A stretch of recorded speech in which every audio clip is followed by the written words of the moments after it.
नमस्कार। प्रादेशिक समाचार के साथ मैं पूनम किरकेट्टा।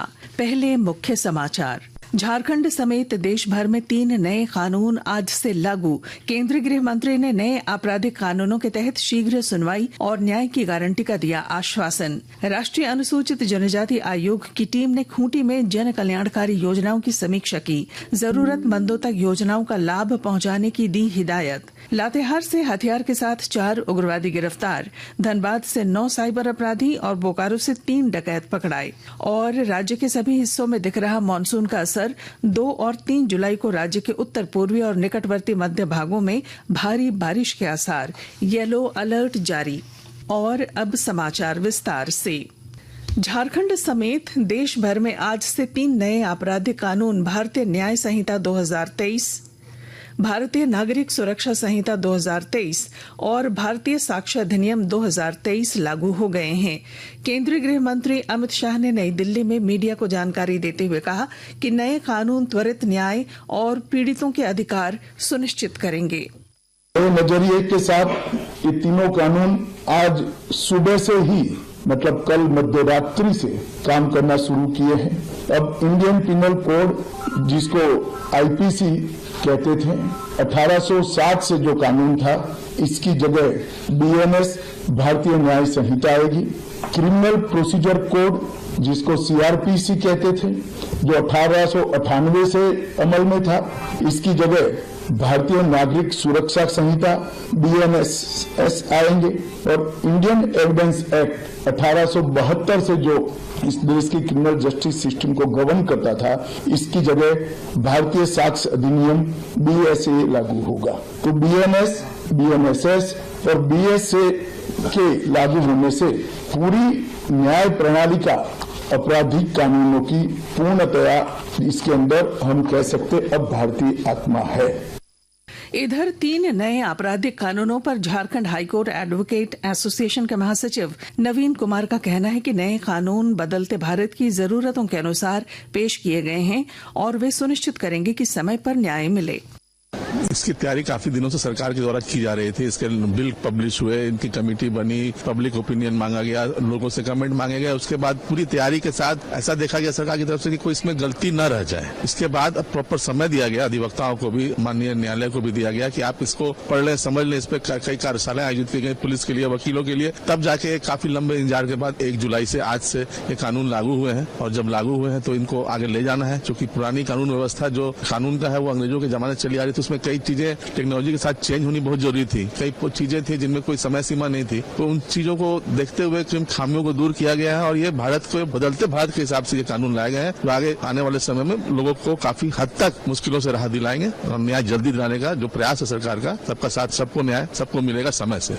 राज्य के पुलिस महानिदेशक अजय कुमार सिंह ने कहा है कि देश में आज से 3 नए कानून लागू हो गए हैं। इसे लेकर झारखंड पुलिस पूरी तरह से तैयार है और सभी पदाधिकारियों को प्रशिक्षण भी दिया गया है। हालांकि इसमें कई चुनौतियां भी आएंगी।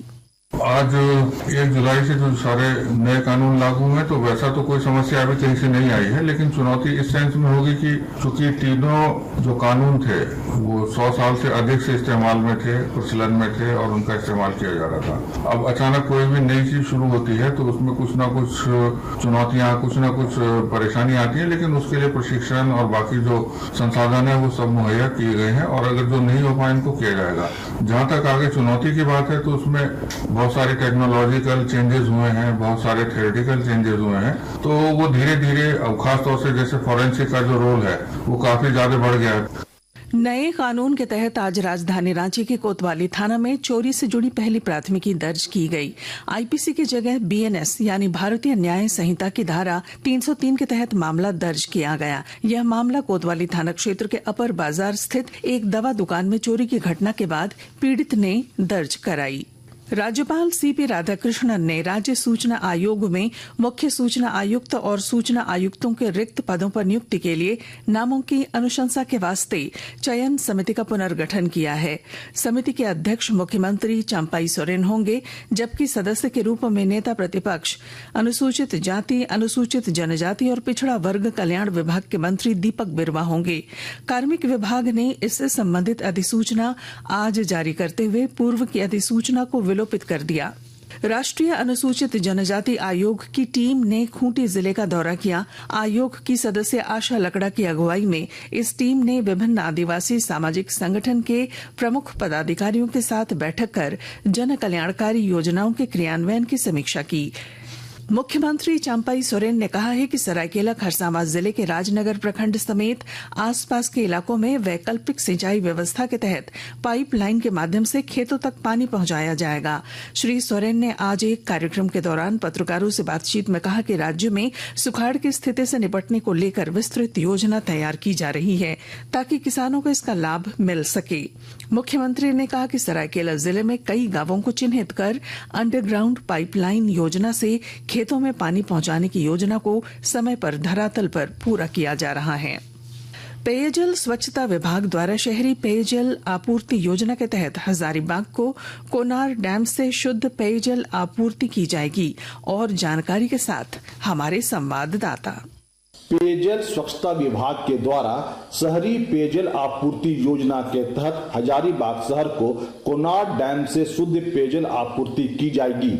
इस योजना को धरातल पर उतारने के लिए विभाग के द्वारा 3 साल पूर्व कार्य शुरू किया गया। इस योजना के तहत जिला के 4 प्रखंड सदर, दारू, काटीझरिया व विष्णुगढ़ के 30 गांव को शुद्ध पेयजल उपलब्ध होगा।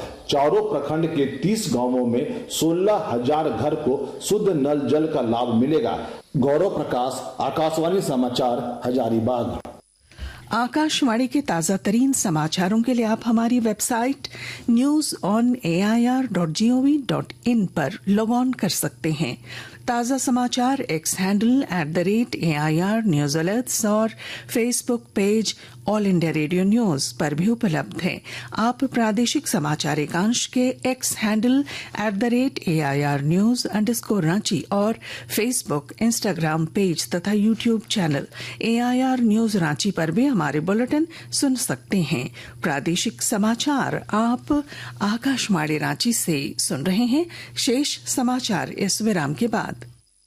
झारखंड सरकार ने नशे के खिलाफ एक बड़ा कदम उठाया है, जिसमें मादक पदार्थों के उत्पादन, उपभोग और तस्करी पर रोक लगाने के लिए सरकार सक्रिय हो गई है। 12 जून से 26 जून तक एक विशेष अभियान चलाया जा रहा है, जिसका मुख्य उद्देश्य नशे की लत से प्रभावित लोगों की सहायता करना है। इतना ही नहीं, झारखंड सरकार मादक पदार्थों की खेती करने वालों को इसे छोड़ वैकल्पिक और बेहतर खेती के लिए प्रेरित भी कर रही है। साथ ही स्कूल, कॉलेज, ग्राम सभाओं और कम्युनिटी मीटिंग्स में नशे के खिलाफ जागरूकता फैलाने का काम भी कर रही है। सरकार नशीले पदार्थों की खरीद, बिक्री और तस्करी पर जीरो टॉलरेंस नीति के तहत कड़ी कार्रवाई कर रही है।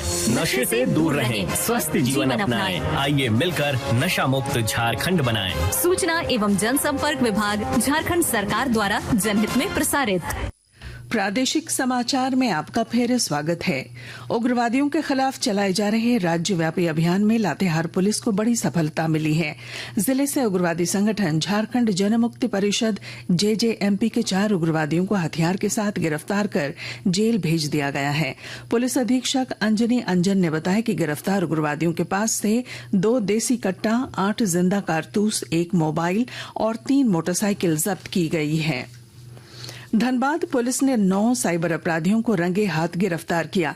धनबाद के वरीय पुलिस अधीक्षक हृदीप P जनार्दनन ने बताया कि ये अपराधी व्हाट्सएप के माध्यम से ऑनलाइन गेमिंग के नाम पर लोगों से ठगी किया करते थे। उन्होंने बताया कि गिरफ्तार अपराधियों के पास से 28 मोबाइल, 37 क्रेडिट और डेबिट कार्ड, 9 पासबुक और 5 लैपटॉप सहित कई सामग्री बरामद की गई है। बोकारो जिले के नवाडीह थाना क्षेत्र से पुलिस ने 3 दिन पहले हुई डकैती मामले में 3 अपराधियों को गिरफ्तार किया है। पुलिस अधीक्षक पूज्य प्रकाश ने बताया कि गिरफ्तार अपराधियों के पास से डकैती की नकदी, सामान और 2 बाइक बरामद की गई है। मौसम। राज्य के लगभग सभी हिस्सों में मानसून का असर देखा जा रहा है। रांची स्थित मौसम विज्ञान केंद्र के अनुसार 2 और 3 जुलाई को राज्य के उत्तर पूर्वी और निकटवर्ती मध्य भागों में भारी बारिश की संभावना है। इसमें रांची, रामगढ़, हजारीबाग, खूंटी, गुमला, बोकारो, देवघर, धनबाद, दुमका, गिरिडीह, गोड्डा, जामताड़ा, पाकुड़ शामिल हैं। इसे लेकर विभाग ने येलो अलर्ट भी जारी किया है। और अब बुलेटिन के आखिर में मुख्य समाचार एक बार फिर। झारखंड समेत देश भर में 3 नए कानून आज से लागू। केंद्रीय गृह मंत्री ने नए आपराधिक कानूनों के तहत शीघ्र सुनवाई और न्याय की गारंटी का दिया आश्वासन। राष्ट्रीय अनुसूचित जनजाति आयोग की टीम ने खूंटी में जन कल्याणकारी योजनाओं की समीक्षा की। जरूरतमंदों तक योजनाओं का लाभ पहुंचाने की दी हिदायत। लातेहार से हथियार के साथ 4 उग्रवादी गिरफ्तार। धनबाद से 9 साइबर अपराधी और बोकारो से 3 डकैत पकड़ाए। और राज्य के सभी हिस्सों में दिख रहा मॉनसून का असर। 2 और 3 जुलाई को राज्य के उत्तर पूर्वी और निकटवर्ती मध्य भागों में भारी बारिश के आसार। येलो अलर्ट जारी। और इसके साथ ही आकाशवाणी रांची से प्रादेशिक समाचार का ये बुलेटिन समाप्त हुआ। नमस्कार।